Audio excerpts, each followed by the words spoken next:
Hello, my name is Gerardo Martinez, and I am the LMB mentor and the supported services coordinator for the Latino Men and Boys program. Welcome. My name is Eric Vargas, and I'm the Latino Men and Boys Manager. And in today's A through G presentation, we're going to learn about the high school graduation requirements and the A through G requirements. We're going to be able to identify key similarities and differences between both sets of requirements. And by the end, we're going to have an understanding of what classes fulfill both requirements. So as we begin to talk about both of these requirements, we have to understand that these requirements are not the same. So graduating from high school does not guarantee that you'll be eligible to apply to all colleges. So you must follow both the high school graduation requirement and the A through G requirement. Yeah, and so as my colleague Gerardo mentioned, that is the main objective of this presentation, is for you all to distinguish both sets of requirements. And if you take anything away from this presentation at all, please be that, for you to fulfill an A through G requirement, you must pass the class with a C or better. And we'll elaborate more towards the end, but if there's one thing that you take away is please that for you to fulfill any of these requirements that we're going to go over, you must pass the class with a C or better. This is just a visual for you all, so I'm not going to spend too much time going over it, but it's a visual for you all to understand that there are two different sets of requirements that you're fulfilling as you're going through your high school educational journey. And they're not the same, right? And this is the objective of this presentation. We're going to go over the blue set, which is the A through G requirements, and you'll see how they distinguish a little bit from your high school requirements. So first up, we have the A requirement, which are going to be your history classes. So to meet the high school graduation requirement, you are required to take 3 years of history or up to 30 credits. So your first year of history is going to be world history, which is you usually take your 10th grade, followed by U.S. history, the 11th grade, and 1 semester of American government and 1 semester of economics, your 12th grade. In order for you to meet the college graduation requirement, only 2 years are required, and it's going to be 1 year of world history and 1 year of U.S. history. The next requirement is your English classes. To meet the graduation requirement, you need to take 4 years of English, which is also going to be the same as a college entry requirement, which is 4 years. So we get to the C requirement, which is math. This one has a particular distinction. For you to be ready to graduate from high school, you would have had to have taken 2 years of math, beginning with Algebra 1. So if you took Algebra 1 in 8th grade and you passed it, you're good to go. So to be high school ready, you need to pass Algebra 1 and Geometry, and that'll fulfill your 2 years. However, for you to be eligible to apply to a CSU, UC, or private, they do want to see 3 years, beginning with Algebra 1 as well. So it would be Algebra 1, Geometry, and Algebra 2. Why does it say 4 years recommended? Because we do recommend that you take a 4th year to make your application look more competitive. So if your school offers anything like pre-calculus, AP calculus, or AP stats, we always recommend that you take a 4th year.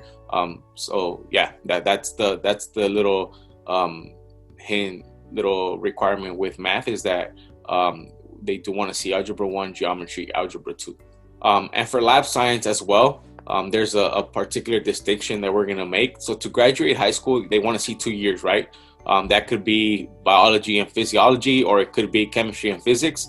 That would be 2 years. You pass the classes and you're ready to go. But for you to be eligible to apply to any CSU, so that includes your San Francisco State, CSU East Bay, Sacramento State, any Cal State University, they want to see a biological and a physical science. The 2 sets of classes that we always recommend our students to take is biology and chemistry, and or biology and physics, because that would mean that biology would be your biological science and chemistry would be your physical science, and or physics would fulfill your physical science requirement. And biology is a class that mostly everyone takes their 9th grade year. And then it's followed by chemistry, your 10th grade year. Again, if you take more than 2 years, that's always recommended, because it would make your application look more competitive. So if you want to take biology, chemistry, and physics, that's, by all means fine. But please make sure that you are taking 1 year of biological science and 1 year of physical science. Next, we have the E requirement, which is foreign language. So to be high school graduation ready, 2 years of world language is required.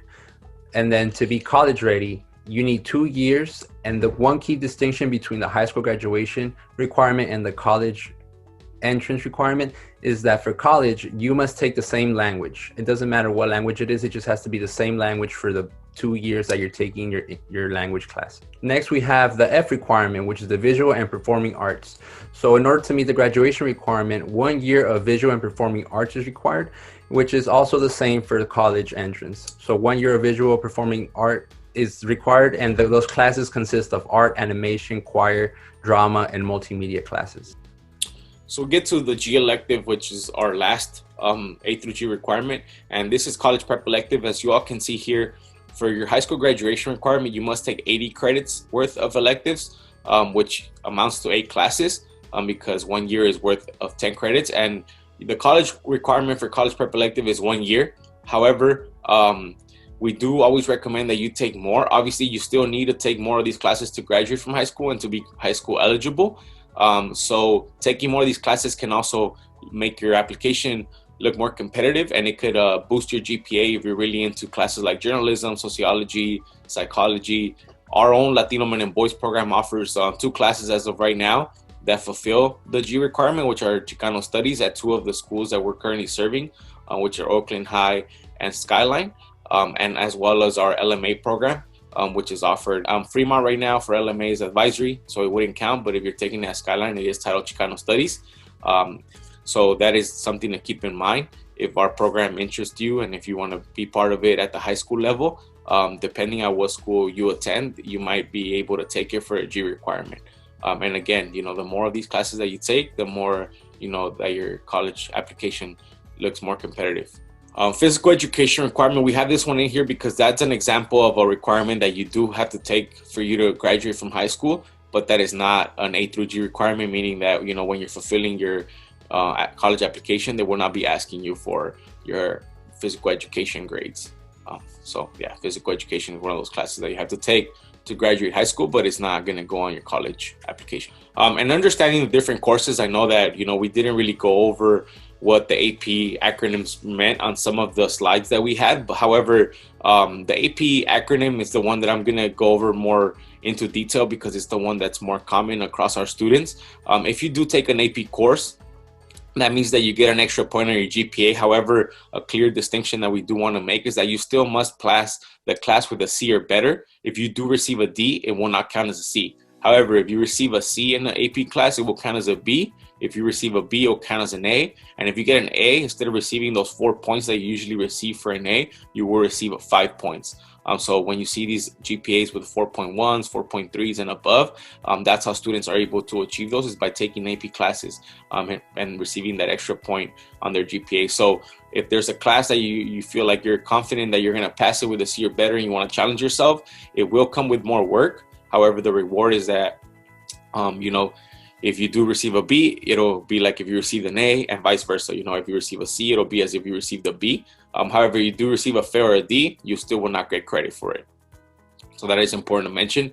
The link that we have on top, the University of California A through G course list, if you what high school you're attending, if you're in middle school and you're seeing this presentation, and you want to be like, hey, what visual performing arts classes or what college prep classes does my high school offer, and you want to make sure that the high school offers a class that you're interested in, feel free to go onto this link, type in the name of your high school that you plan on attending, and it'll give you a list of courses that fulfill the visual performing arts, the sciences, the college of prep requirements, and so on. So that's a good resource for you all to keep in mind when looking at courses within your high school. And these are other videos and extra resources for you all to check out. If you want to go over the A through G requirements in Spanish with your parents, there's a link here for you all to watch a YouTube video and sit down with your parents so that they can also understand the classes that you're taking and why it is that you're taking them. So thank you all for listening in on our presentation. We appreciate your time. If you have any further questions and you want to contact me, my name is Eric Vargas again, and my email is evargas@unitycouncil.org. And my number is 323-681-1152. Thank you all very much. And again, I'm Gerardo Martinez, and my email is gmartinez@unitycouncil.org. And feel free to email me for any questions that you have pertaining A through G requirements. And thank you and have a good day.